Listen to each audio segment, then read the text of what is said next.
Hey everyone, this is Scott from Forgot to Grow. Well, welcome to our Snowpiercer Season 1 Episodes 5, 6, and 7 Thoughts video. Just finished watching 3 episodes of Snowpiercer. I'm just going to be sharing my general thoughts on these 3 episodes.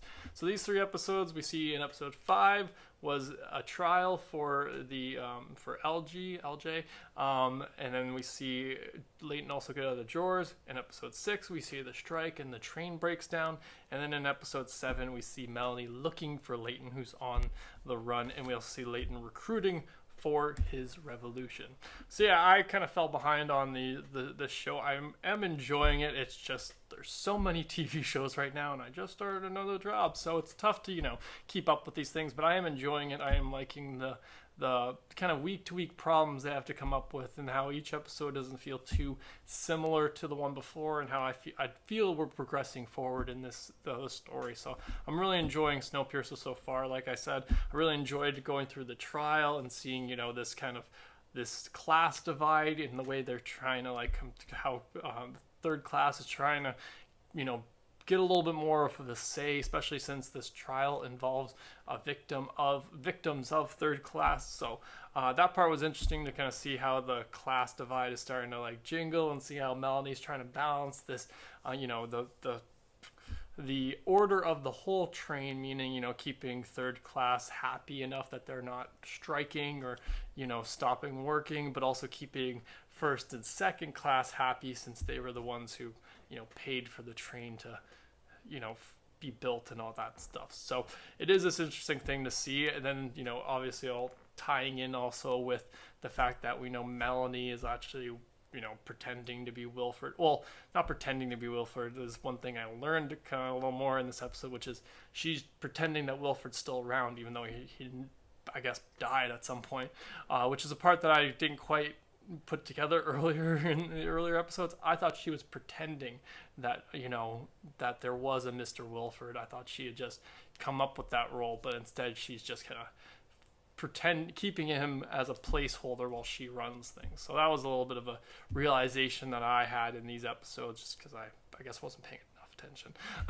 But so that was an interesting bit. I do like that we got Leighton out of the drawers pretty quickly. I was worried he was going to be in there for a couple episodes. He wasn't, so that was a great thing, and seeing him come out, and then him having to go through the withdrawal of that, him and Josie being able to connect a little more, them getting a new kind of ally in the doctor lady. So there's a bunch of cool things that happened in these 3 episodes. One thing I didn't really expect to happen in the episode 7 was at the end we see Josie die. Spoiler alert, my bad. But we do see Josie die, which I was just not expecting. Like I said, I thought I wasn't ready for that. I don't think we've lost any main characters like that up to now, so that was kind of Game of Thrones-esque kind of death for me, in the sense that I was like, oh, that came out of, I won't say nowhere, but it was a little surprising, especially since it escalated so quickly, in a sense. She lost a finger, then she gave up a whole hand, and then she lost the fight against Melanie, which makes sense. You had one hand. I didn't understand how that logic made sense. Why didn't you freeze can you not freeze the metal to I don't know. But that was a sad moment, especially for Leighton and for Miles, who we saw she got a promotion in these episodes as well. But yes, that was a thing I wasn't expecting.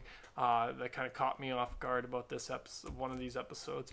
But yeah, overall, I'm really enjoying where this series is going so far, exploring this class divide. Leighton's starting to recruit more for his revolution. I can only imagine this death of Josie is only going to spark that fire within him a little bit more. Maybe even, we see at the end he has a little confrontation, or a little meeting with LJ, what's her name? I can't remember her name.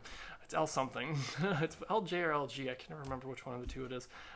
But yeah, so we see how it ends off, that obviously he's got some kind of feelings, and he's going to start stirring some more shit, a little bit more than he already has. So I'm very curious to see where we go from here, and how the next few episodes play off. I think this is going to be a shorter series. I think I'll probably only get 8 or 2. Well, I hope it's not 8 episodes, because that means we're only getting one more. But I think it's probably 10 or 12 maybe, but I'll have to actually look that up later. But yes, that's all my thoughts on these 3 episodes of Snowpiercer.